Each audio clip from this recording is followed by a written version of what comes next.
Greetings, my friends. It's time for another episode of the Show Me Hoops podcast.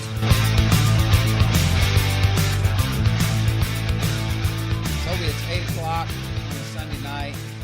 And like my man Joe Boland just said, it's time for another episode of the Show Me Hoops podcast. There can only be one thing happening right now, and that's this. Does it make you feel a little more official since Joe made us an actual intro track to the show? Man, it takes you back a little bit. It does. You know, all the highlights in my dreams at night, like when I'm still playing and I have a dream that I'm still playing, the play-by-play is Joe Boland's voice. You know what I mean? Yeah. Like all my best memories of basketball are Joe Boland's voice.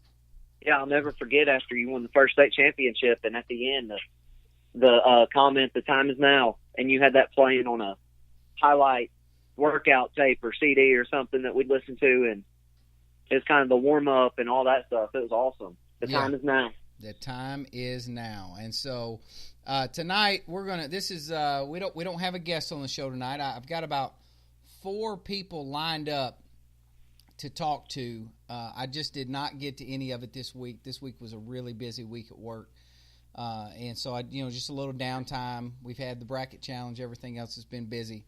But tonight, what I want to talk about is what I call basketball needs a revolution. And like we were talking about before we came on the air, I watched enough bad shots and guys taking contested threes and falling down trying to draw a foul. I saw more of that this weekend than I ever want to see for the rest of my life put together. It's like watching kids on the playground that don't know how to play and just know that shooting the three-pointer is cool. Yeah, and they can't do it. And I think that it's a combination of things. I think defense, with some of the things that people are doing now, is the pack line has become a lot more popular. I think, just the things that Bobby Knight started with help defense, decades ago. Just the evolution of defense is better. I think more teams guard better. I think basketball is better, but I think as a result, I think that teams and players, the way that we're training players right now, specifically with the rise of skill trainers, and it seems like we're always hating on skill trainers. We're not. But I just think when you teach kids to play in a series of moves, like, okay, catch the ball and make this move. Yeah. Basketball is not a series of moves. Basketball is vision. It's spacing.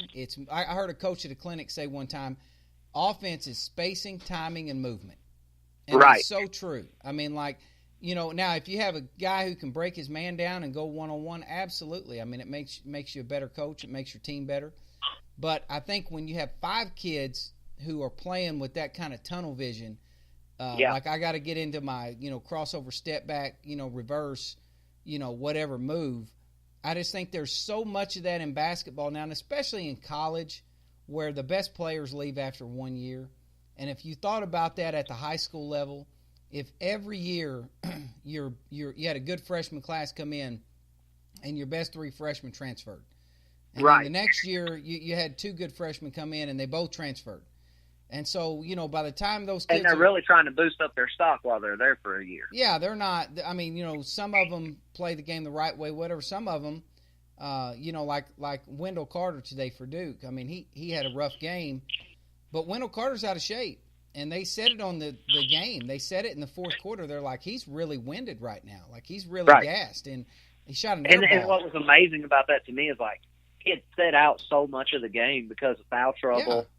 Yeah. He got hit in the head early on and set out a little bit. And he come back in and played hard and pretty good for about 2.5 minutes. He really got it going. And then he got a defensive rebound, and I didn't think he was ever going to make it down the court. Yeah, the point guard actually turned to him and said, come on, I need you to come with us. And, so we'll get to that in a minute. But I just think basketball needs a revolution. And I want to start the show by telling a story from my clinic notes. Whenever I first started coaching, this is early in my career, I was fortunate. I've heard Jim Boeheim speak at a clinic twice. And the first time I heard Boeheim speak at a clinic, he's talking on the 2-3 zone. And, of all the guys who played zone, Boeheim is probably the most famous.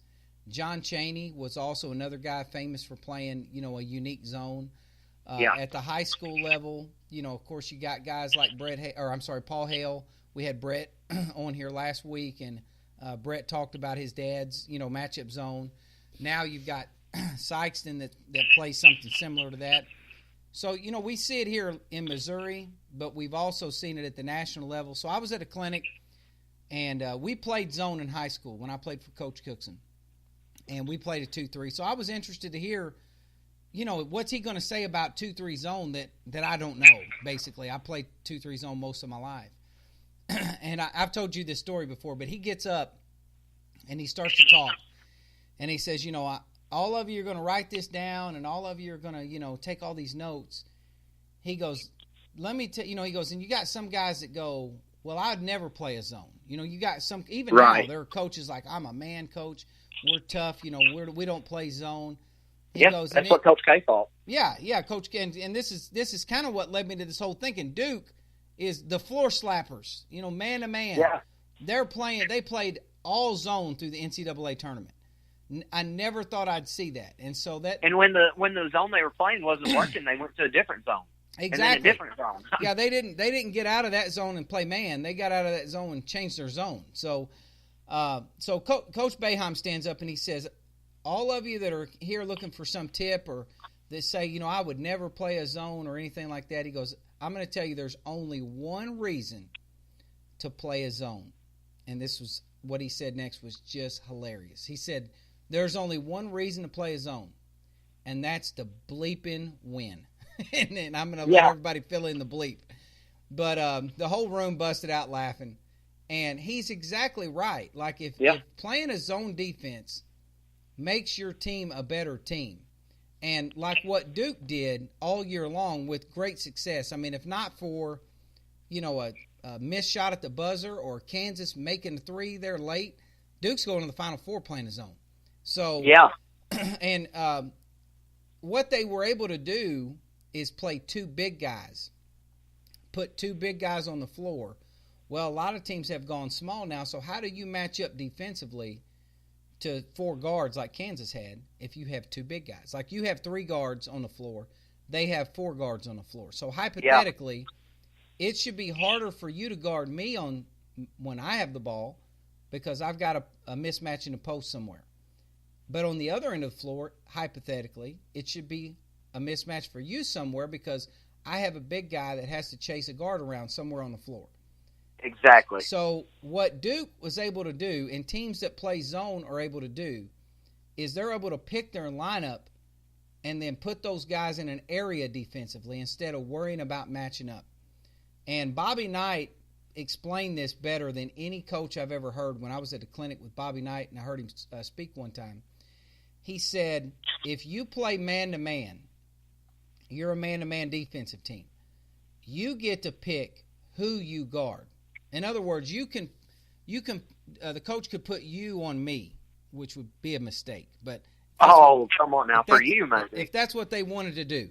So, but if that happens, you get to pick who guards who, but I get to pick where they guard them. In other words, you can guard me, the coach can, but if I say I want to take you out away from the goal or I want to go post you up, the offensive coach gets to pick where you play defense at. In other words, like we're saying with Kansas, with four guards, you can play man-to-man, okay, if you're Duke. But then Bill Self can say, okay, I'm going to make Marvin Bagley guard this guard 20 feet from the basket, But if you're in a zone, Bobby Knight says, if you're in a zone, now you get to pick where your players play. In other words, Bagley, you can play the block and guard that side of the floor in the corner. Stay close to the rebound. Stay closer to the goal. But now I get to pick who you guard. In other words, I can put Graham in that corner, my best driver, and now Bagley's got to guard him or whatever. And what we used to always do against zone defense is try to identify the weakest player. Who's the worst defender? And because they're probably hiding the person somewhere. Well, yeah, that's why they're in the zone. That's why they're in the zone. Because they see a strength somewhere, but they're trying to hide a weakness also. And so what we would try to do is put our best driver or our best playmaker in the part of the zone where their worst defender was at, because he's going to break that part of the zone down, and then he can you got to count on help coming. That's why we try to put a playmaker there, not necessarily a scorer, because when the help comes in, he can pass it to the next guy who's supposed to be open. Yes. So that's I thought that was a great comment by Coach Boeheim. There's only one reason to play zone, and that's to win. To win. And to look, fast forward now that 15 years later or so, one of the all-time great coaches, and a man-to-man coach is playing zone. So like we're talking about, basketball needs a revolution. A quick story on a side note of that: we were eating. It was a Nike clinic. There's like 10 coaches that come in and speak at these clinics. So I was with my good friend Robert Stein. We went to the clinic together, and we were sitting down there in the hotel, and we were eating at the hotel bar downstairs, waiting to go over to the clinic. And we sat at the table right next to Jim Boeheim, Bob Huggins, and Gary Williams. Gary Williams was the coach at Maryland then, and Huggins was at Cincinnati then. And they were going to speak that night. Gary Williams had just won the national championship at Maryland. And, of course, Huggins and Cincinnati, they were tough every year. And, yeah, they had good teams. Boeheim's good, they're always good. So those guys were having a good time, and without, we don't do negative here. That's not what we try to do. But without going into too much detail, Bobby Huggins was great to listen to that night after he came from eating there. Some of the stories that he told that night. I don't know how much basketball we got into, but one of my favorite memories from a clinic was listening to him speak after those three coaches had dinner together. And I'll let everybody, Just imagine if you had had your smartphone and recorded and put it all on YouTube. Different time and place, but yeah, absolutely. So now Duke is playing zone, and they got beat today, but they just as easily could have won the game. Yeah, they had chances. And Duke plays a good zone. I mean, we're not bashing zone defense. That's not what we're saying. I just find it fascinating. I put a website on the website today. I put a video up, an article about just the change, like the way the zone actually looks different now, because teams are over relying on 3-point shots. Right. And again, my first 5 years of coaching, we shot more threes than anybody. We averaged making over 200 threes per season, which at that time was unheard of. We shot a lot of threes. You know that. I mean, we shot from deep. We shot, we didn't have to be right at the line. Yeah, we shot a lot of threes. But I think, again, back to my original point, defense has got better. Help defense has got better. And so and there's really a lack of post play just across basketball now. And so what's happened is teams are over relying on the 3-point shot. And the whole point of what we're talking about tonight, I think it's fascinating that teams like Duke now and Syracuse are playing this zone to take the 3-point shot away. Yeah. And they're bringing the back way up in that thing. Compared to years ago, I remember one time we played Hayti. One of their really good teams they had. We played a zone so that they had to shoot. We wanted them to shoot threes. We did not want them getting close to the basket because they were just bigger than us. They were quicker than us. And so we played a zone, trying to, force them outside. Now teams are playing zone to take the 3-point shot away. And like today in the game against Kansas, I thought Kansas did a great job of attacking a high post and flashing guys through the middle of that zone. But it's just amazing. I guess the concept behind the zone is still the same, but the way teams are employing that zone, what kind of shots they're taking away, it's pretty neat. So I'll kind of let you. Yeah, well, they're taking away shots around the goal still because nobody's really throwing it inside. Like you said, Kansas going into the high post today. That's kind of the first team you've seen in the tournament really attack that part. And they done it with like what you're talking about with a playmaker for the most part. They'd have Garrett or Vic or somebody in there, not a typical big man. And they flashed a guy. Like they didn't just stick a guy in the post and say, "Hey, stand at the free throw line." Right. Yeah, he cut into that spot, which the defense couldn't see him because he's cutting behind him a lot of times, and he's moving. So once he catch it there, everybody have collapsed, and he could make a play from that spot. And I think that's what really hurt Duke in the zone and why they had to go to the 1-3-1 and then to the 3-2. And mix it up because Kansas was moving guys around a little bit differently. But what Duke and Syracuse both have done is guys just quit throwing or going below the free throw line extended, whether it's a pass or a drive. Most possessions are the three guards up top and the three guard front there passing the ball around until the shot clock gets low enough and one of them has to take a forced three-pointer, sometimes 2-3 foot behind the three-point line, where, they're daring you to throw the ball in the corner. They're absolutely inviting you to throw the ball down into the corner. Because it's wide open. You probably catch it there and drive and get a little pocket pass to the other big or little low high, something if you could go down to that corner. But there's a lot of size and a lot of length coming out there on you too that makes it harder to get it to that spot, which you saw Kansas even go to the corner. I saw whatever his name is, Mila Hula Kick or however you say it. He got a couple good looks in the corner today. It's just so open with those guys on defense playing all the way out in the wing. Well, and that's one thing that Boeheim said when he was drawing his zone up. I'll never forget. This is years ago. He's drawing on the overhead projector. Like the transparencies that you used to use in the classroom. Yeah. So he's up there drawing on this thing, and he said, "Now before I start," he goes, "I'm not going to draw my zone on here." And then you go, "Well, what about this? That's open. What about this?" He goes, "If I draw my zone, and then you come up here and draw your zone offense, yeah, of course it's going to look like you're going to beat it every time." Right. He goes, "But the trick is," he said, "like everybody says, well, we're going to attack the high post." He said, "We know you're going to attack the high post. It's like, of course that spot is a soft spot in the zone." He said, "But do you have a kid who can play in the middle of five people?" Because if you think about the high post is in the heart of that defense. So it is the place that you can break it down, but it's also you are surrounded by five people. And so you don't have much room to work with. You really don't. And so he said, "We know that you're going to attack the high post. We know that you're going to try to skip pass." So he said those are the things we drill and we practice. So I thought that was fascinating. Well, and like you said, do you have a guy in the high post that can work in the middle of five people? And it's funny, I was talking on Twitter with the guy that I played with, Caleb Johnson, last night. He was a zone destroyer. He just killed it and he was talking about Mo Wagner from Michigan. He put a tweet out there that said something about, "Man, these big guys are just relying on the three-pointer." And I sent him something back about how he was just so good in the high post. We could throw it to him because teams wanted to zone up on us to take away the inside.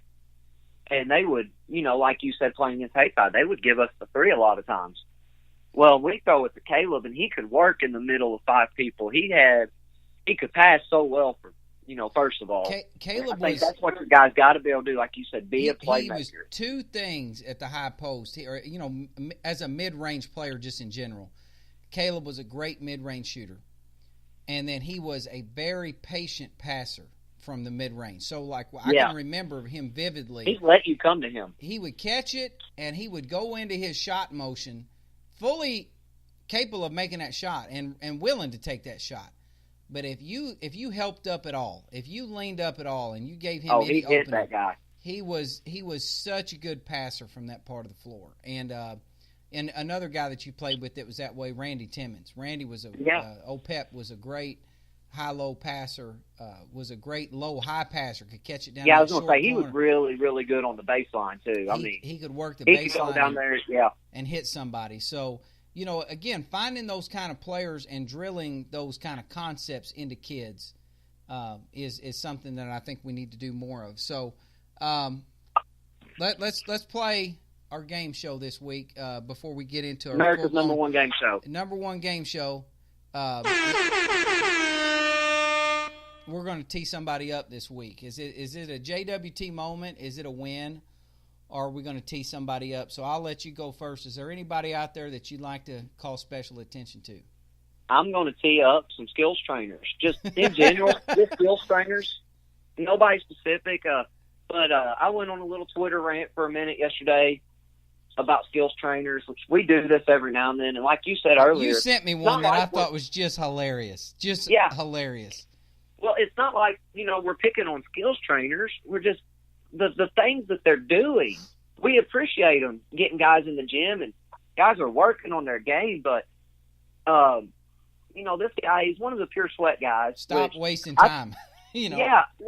Don't waste time. Like, give the kid his money back, because he's in here doing some move that he's not going to do in the game, which is what a lot of these things is, skills trainers are teaching kids.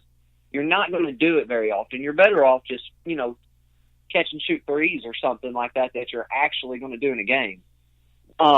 Working on just a different types of finishes, and the whole time the kid's doing it, you can tell he's going half speed and he's traveling. He's picking the ball up and he's taking 3 steps, or he's hopping and taking a step and then finishing. I'm like, yeah, heck of a finish. And the kid's in high school, by the way. He's not, so that's the other thing. You're teaching pro moves to high school kids. That's probably mistake number one. Parents, if you got kids interested in basketball and you're going to a camp or a trainer and they're teaching them pro moves, and your kid's in 7th grade, just go somewhere else.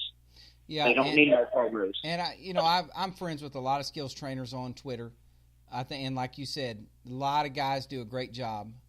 One of the guys who's been on this program, Corey Frazier. Yeah. Corey's a skills trainer out of the St. Louis area. Phenomenal. I'd send my kid to Corey any day of the week. Corey does a great job. And like I was telling this guy the other day on Twitter, we kind of got to arguing back and forth a little bit.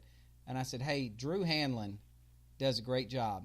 And Drew Hanlon, because of his success and because of his, a lot of people don't know this about Drew, but he went to college to be an entrepreneur. Like, he's a businessman. And he's a good one, okay? So, he's not only done a good job of teaching these skills, but he's done a good job of marketing. And he's created a business model of working with star players that's very appealing. But so many of these guys, it's like you said, they're taking kids' money to teach kids a move, when really what these kids need, be able to handle the ball with both hands.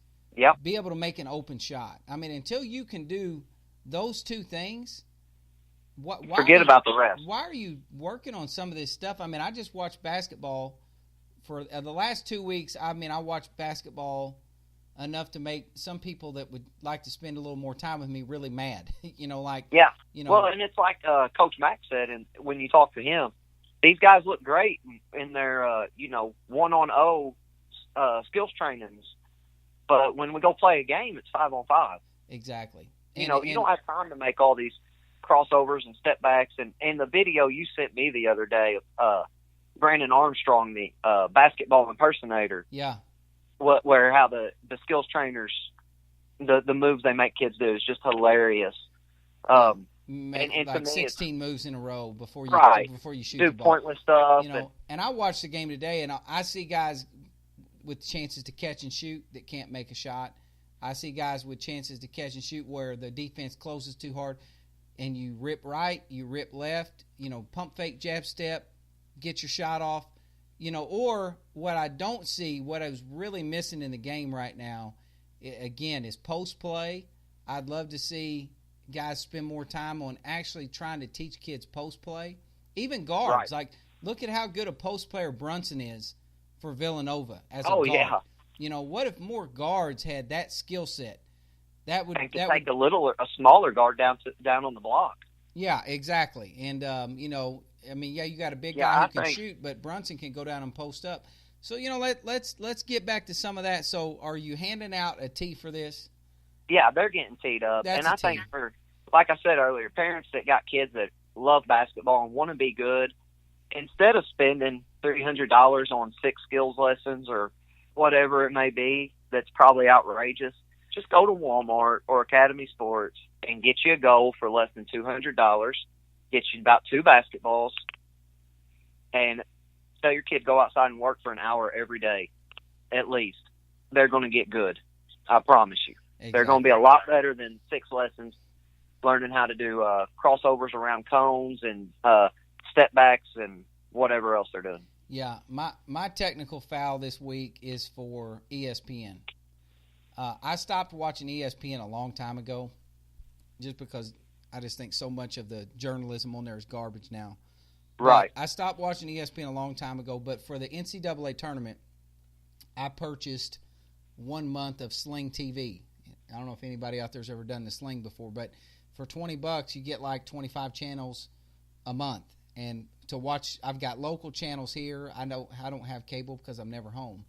But the rest of the NCAA tournament I can watch on the Sling. So while I've got that, SportsCenter's on. So I was watching the highlights last night, and here's why I want to tee up SportsCenter, ESPN in general. The two broadcasters were just hammering Coach Leonard Hamilton from Florida State.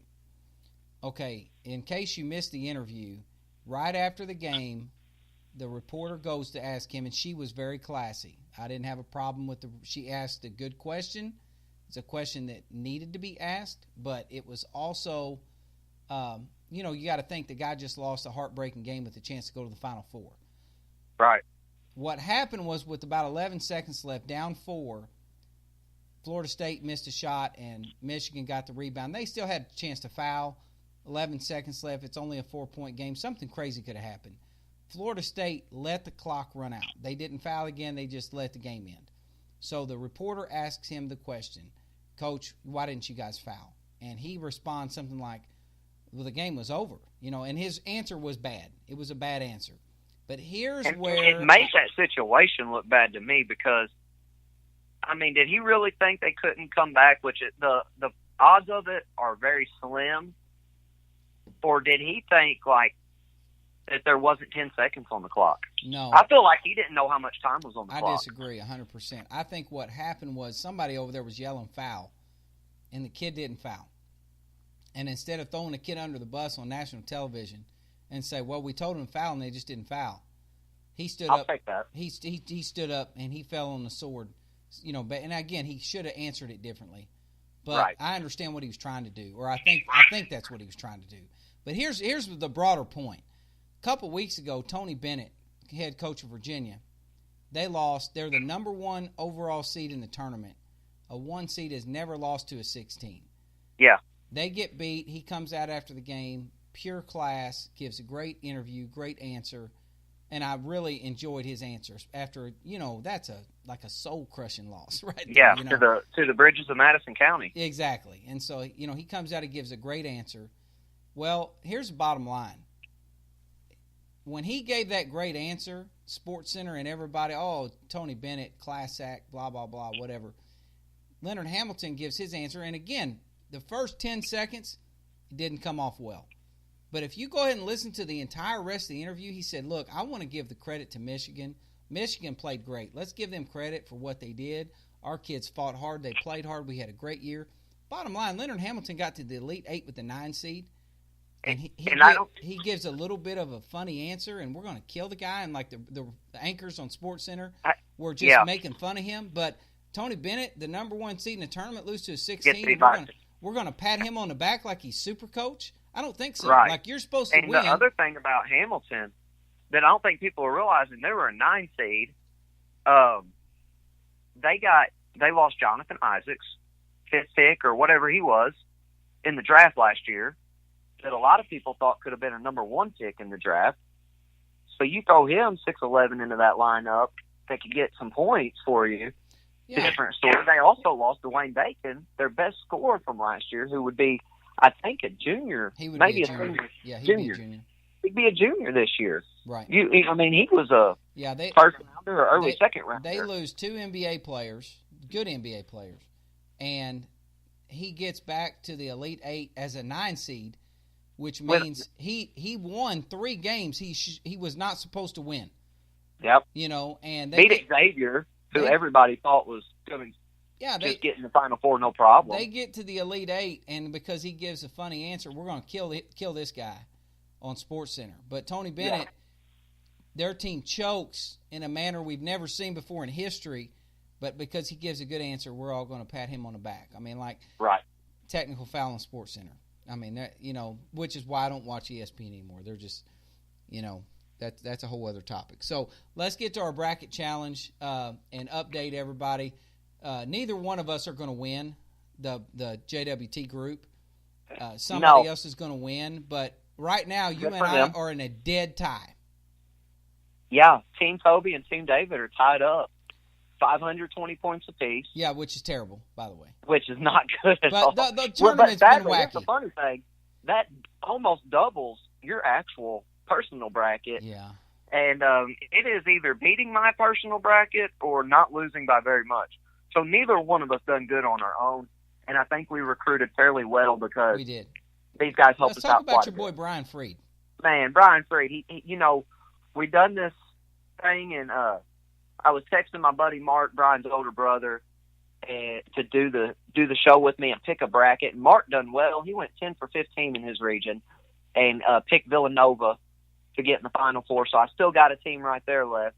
And Brian sends back in the group that we're in. He says, "Hey, you need a state champion on the picking for you." Brian's won 2 state championships or 3. I don't know how many times he got to actually go up there. And he goes 12 for 15 in his region, only missing out on 3 games. The first round, he got every game correct. And he's got Kansas in the Final Four for me, who I actually picked to go to the championship. So I've got 2 teams left, and it's because of them Freed boys. And combined, they went 22 for 30. That's solid. I mean, that's and on solid. On the other half of the bracket, it's just, about like everybody else in the world's bracket.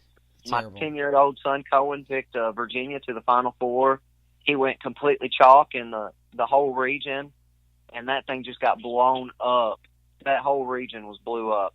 And then my man Jake Bear, he picked Mizzou to go to the Final Four, and that didn't work out as planned. No, you lost 2 Final Four teams on the first day, but the other half of your bracket was great, and it's because of the Freed brothers. They did a good job for you. And I've got a chance with Kansas and Nova to win this whole thing. You do. The only thing I don't like about it is I think Nova's the best team left, and I picked Kansas to win. And I only picked Kansas to win because so this is where we're at, fun. And this creates a great moral dilemma for you.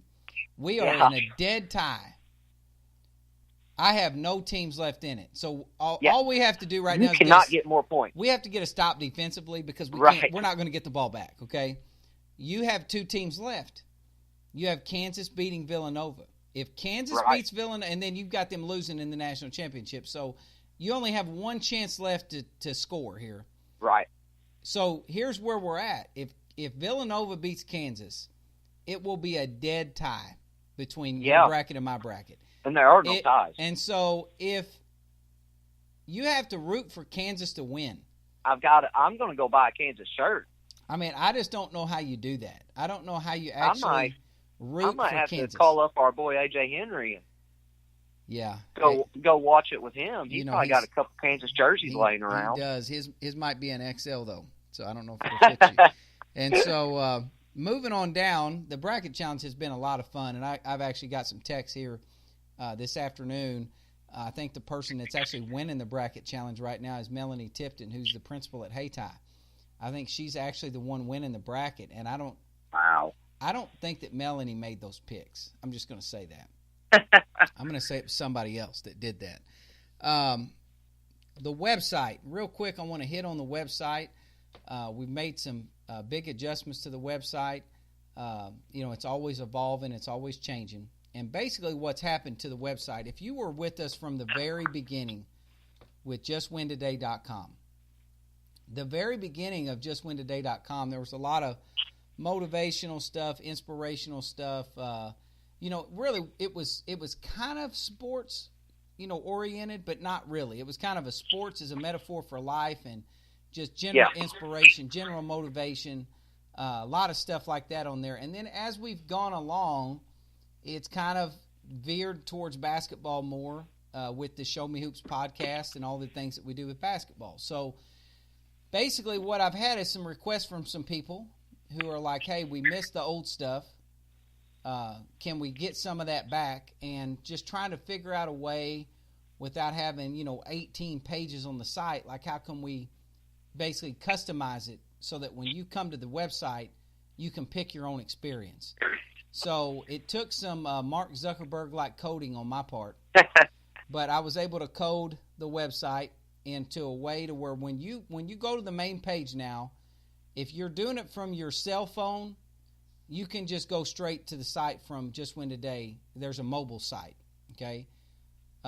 There's no bells and whistles, anything like that. It's pretty slimmed down. It's got the articles on it, and it's got, if you want to hear this podcast or other podcasts, which is Just Win Today podcast, kind of daily motivation, or if you're just there to listen to the music or whatever, it's got 3 different kind of channels that you can pick from on there.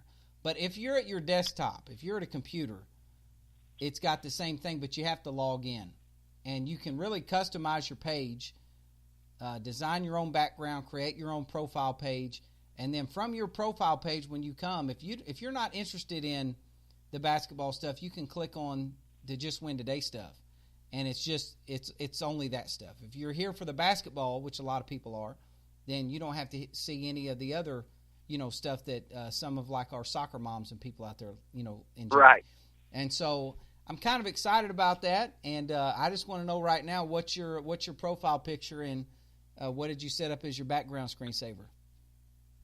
Well, I haven't got to it yet because can't do it quite all on the phone. True. But I'm telling you, when I get there, my profile picture will be better than yours. Guaranteed. Hard to beat me and Laney, so.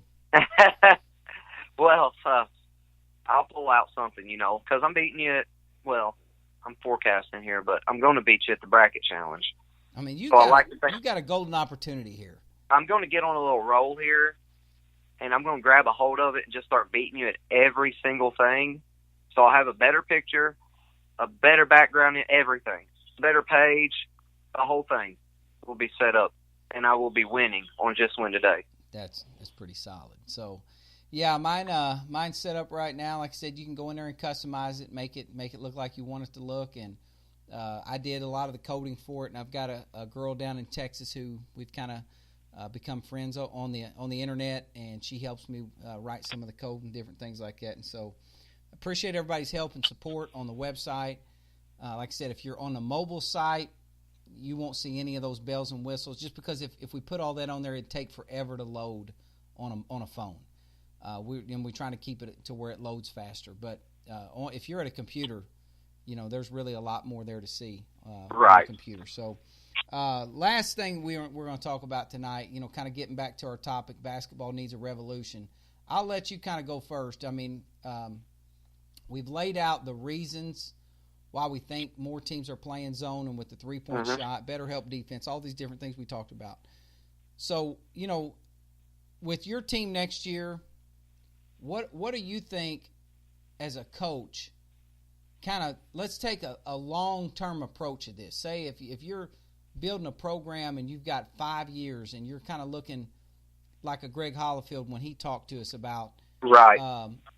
Why he put in the matchup zone, why he did some of the things that he did. Right. 2-part question. Number one, how are you going to try to build your defense as like a program, like a 5-year plan? What do you think is going to be the most effective way to do that going forward? And then number 2, offensively, where do you think you need to take a program? How would you try to build a program to counteract some of the things that we're seeing right now defensively? Because it's just like when we saw everybody start to play zone when Syracuse won it back in 2003 when they won the national tournament. Everybody played 2-3 zone for a couple years, and when somebody came up with a real good zone attack, they were ahead of the curve. You know what I mean? So the trick to all of this is try to get ahead of the curve here. So offensively, defensively, what do you think? What are your thoughts on trying to build a program? Defensively, just like Coach Hollifield said, and like we've always said, whatever you're going to do, you got to do that and stick with it and just buy into it for the long haul. So whether it's man-to-man or whether it's, a press with zone or whatever, you got to completely buy into it and do it. And I think just at the high school level, since you don't really ever know year to year, you've got a really great idea of what you've got coming. But you don't truly know year to year, especially 5 years down the road, what your team makeup's going to be like. Size and athleticism, you don't know what you're going to have out there all the time. So I think, to say you're going to be a man-to-man team and kind of do it the Lennis McFerrin way, would be really tough right now. Especially, I mean, kids are getting better. You know, everybody's got a skills trainer now, so they can all make these moves. If you're playing a man-to-man, you might get beat a little bit by all these great offensive moves out there. So I think just instilling a good zone press, falling back into one of these matchup zones. And I think what's really been interesting is we've always trying to take away the middle of the zone, take away the high post. I've really been paying attention to Duke and Syracuse throughout this thing. And, you know, how you mentioned Coach Boeheim said, we know you're going to throw it in there, but what are you going to do with it once it gets in there? So I think that's going to be an interesting way to kind of tweak the zone is, you know, put more pressure on the guys outside and, you know, take away the three-pointer and dare somebody to go inside and make a play amongst 5 defenders. So I like that approach defensively.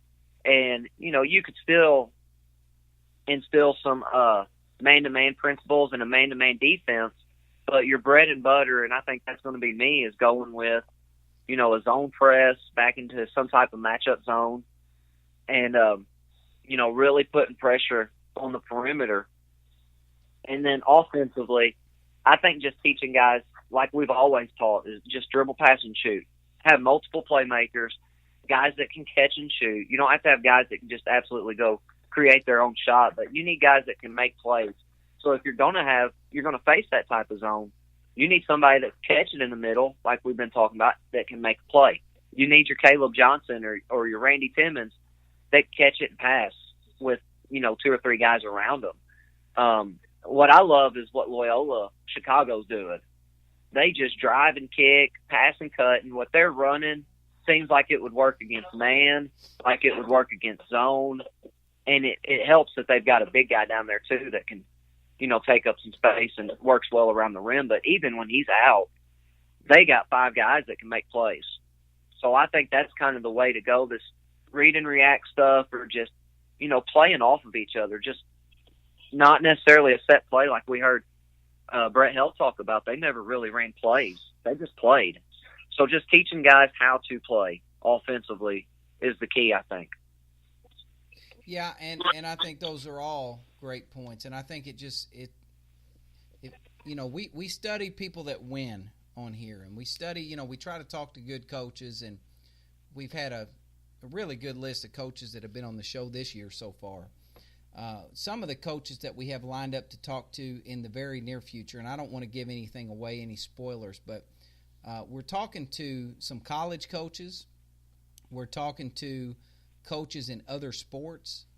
I've got a couple of interviews set up with football coaches, actually, here in the next couple of weeks, where I'm really interested to hear what they have to say. And the point is that I'm trying to make, as it relates to what we need as a basketball revolution, is I think what's unique to the sport of basketball is the amount of hands that come in from outside your program that influence your players.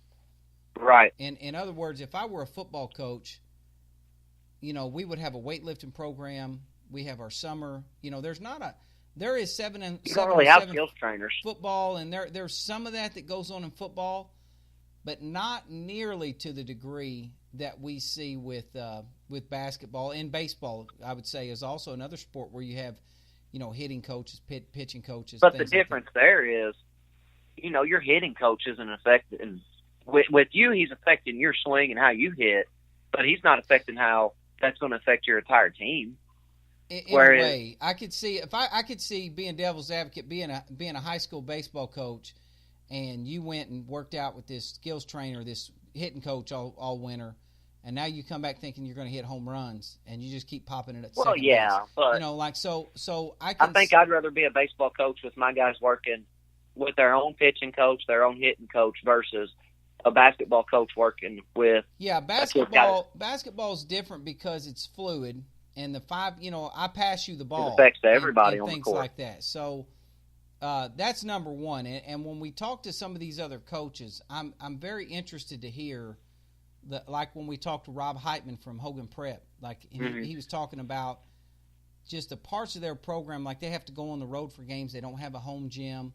Right. Every situation, every coaching situation is different. But if I were, as a general way of thinking and speaking, What I would try to do right now, if I were coaching basketball right now, is develop kids who can drive to the goal and kids who can catch it on a kick out and knock down an open shot. But I would also be developing kids that can catch it 15 feet and in, specifically with their back to the basket, and make a play. Because I just believe right now that if you can attack the defense from the inside out, you have such an advantage. And if you look at the teams that won this year, the teams that won the state championship in Missouri, Class 1, Eminence, Trent McBride, big body in the post. Passer. Great passer. He is a great passer. If you look at Class 2, Van Farr, they had the kid that could shoot, but they had the post players. They're throwing it down inside. They won the game on a post up. If you look at Class 3, the little left-handed guard who's going Division I, going down to Abilene Christian, Daniels from Hogan Prep. Hard driving guard. Getting it. I think basketball has to be played inside out. And you have to figure out a way in your program, how do you figure out how to play inside out? So often, you said this to me, you texted me last night during the Duke game. They've got to get below the free throw line extended, like against that zone. Too often right now, we see kids take a shot where the ball never touched the paint. It never.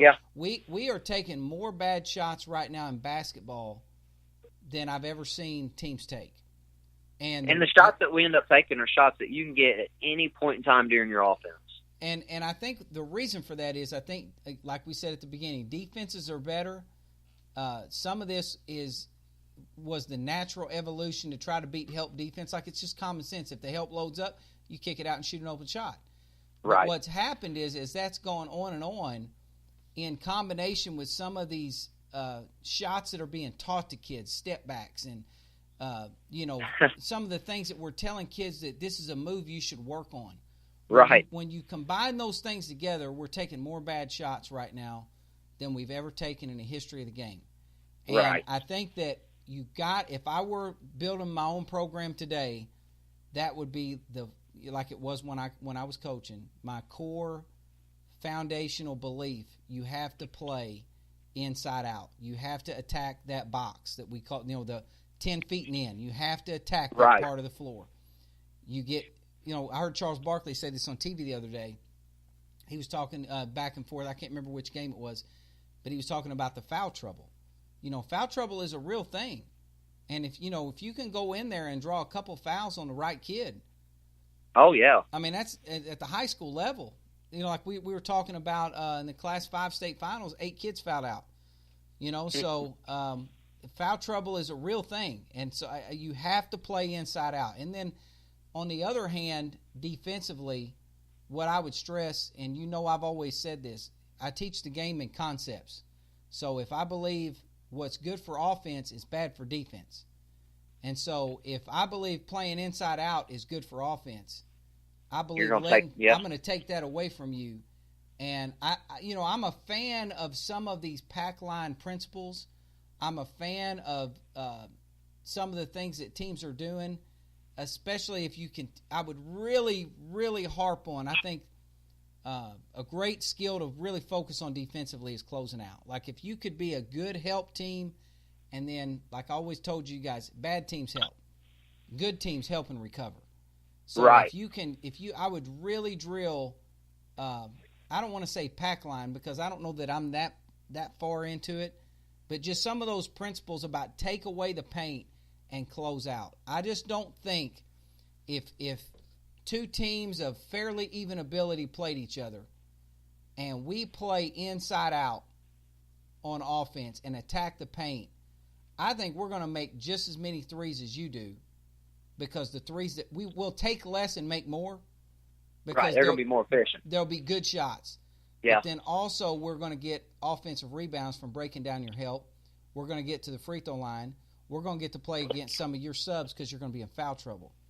And then vice versa, on the other hand, if you look at, like I'm saying, if we take all that away from you and we make you shoot contested threes, even if you're a good shooting team, I just don't think you can win. And I'll wrap it up by saying this. I heard Mike Krzyzewski speak at a clinic. I've heard him 2 or 3 times. I went out and watched him practice. And I know a core belief of his, at least early in his career, was the team that attempts more free throws wins the game about 90% of the time. That was a stat that they had. Like, if you just attempt more free throws, you're probably going to win the game more often than not. The vast majority of the time you're going to win. So with that being said, I mean, that was just a core belief of Duke basketball for 10, 15, 20 years. I don't know if it still is or not. But with that being said, how do you do that just taking threes? You see what I'm saying? Right. Never attacking the middle. I just think that if that is a core belief, and that is the number one thing, that was their number one goal going into the season every year, has basketball changed that much that that's no longer true? I don't believe so. Right. I just don't believe it has. And so I think basketball needs a revolution. I think we need coaches who will stress good shot selection. I think the hard part about that is you have to break a lot of bad habits right now with kids. And that's unfortunate. And might have to hurt some feelings. Because you got kids who are putting time in and kids who are working hard and people who mean well that are working with these kids. But then what happens is you get back and coach won't let you take that shot because it's a horrible shot. And so because if coach lets you take that shot, he's going to get beaten. He's not going to have a job. That's his livelihood. Yeah. That's how he feeds his kids. And that skills trainer who's telling you to do that, that's his side hustle. And his career record is 0-0. He's never coached a game. And so, he don't care what you do in the games. Yeah, so that's just my take. That's just my opinion. Maybe I'm wrong, but I doubt it. And I just think that we're at the point in the game where the game is better than it's been. But I think the next evolution for basketball and the revolution that we need to happen is, and I think the team that does it better than anybody, you mentioned Loyola, I think that they do it really well.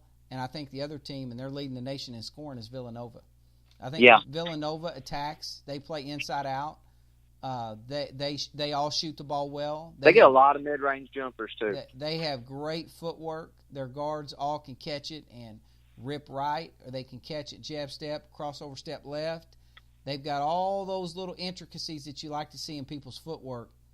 And they can, bottom line, it's effective because you have to close them out because they can make the open shot. They can shoot, yeah. And they've got different ways to play inside out with Brunson in the post. One of their guards is a great post player. Guard that can play in the post. Yeah, I mean, so I think there's a lot of things there, and it's interesting to me. Porter Moser, the coach at Loyola, he was Dom's coach at Illinois State his junior year, and just to show you how the world turns, and just the people that we meet along the way.